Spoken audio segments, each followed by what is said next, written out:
Director பா. ரஞ்சித்தை நம்ம blue சட்டை மாறன் வச்சு செஞ்சிருக்காருங்க. அதாவது கலாய்ச்சி தள்ளியிருக்காரு. என்ன விஷயம், எதனால அப்படிங்கிறத இந்த அப்டேட்டில் பார்க்கலாம். இப்போ இருக்கிற சினிமா ரசிகர்கள் படத்தை விட சினிமா விமர்சகர்களோட விமர்சனத்தை பார்த்துட்டு தான் படத்தை பார்க்குறாங்க. இதில் பலர் படம் வெளியாகிறதுக்கு முன்னாடியே நெகட்டிவ் விமர்சனத்தை சொல்கிறதால படத்தோட வசூலும் பாதிக்குது அப்படின்னு இயக்குநர்களும் தயாரிப்பாளர்களும் சொல்லிட்டு இருக்காங்க. இதில் சினிமா விமர்சகர்களில் ரொம்ப முக்கியமாக பார்க்கப்படுறது நம்ம ப்ளூ சட்டை மாறன். இவர் யாரையுமே பாரபட்சம் பார்க்காம விமர்சிச்சுட்டு இருக்க நிலையில் இப்போ பா. ரஞ்சித்தை வறுத்தெடுக்கும்படி பதிவு போட்டிருக்காரு. அதாவது ரீசெண்டாக மாரி செல்வராஜோட வாழை படம் வெளியாகிருந்தது இல்லையா?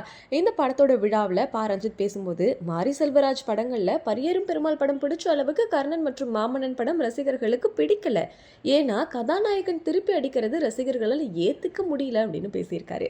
இதுக்கு ப்ளூ சட்டை மாறன் தன்னோட எக்ஸ் தளத்தில், கர்ணன் மற்றும் மாமன்னன் பட ஹீரோக்களை விட ஆக்ரோஷமா சார்பட்டா பரம்பரை படத்துல ஹீரோ ஆர்யா ஆக்ரோஷமா திருப்பி அடிச்சாரு.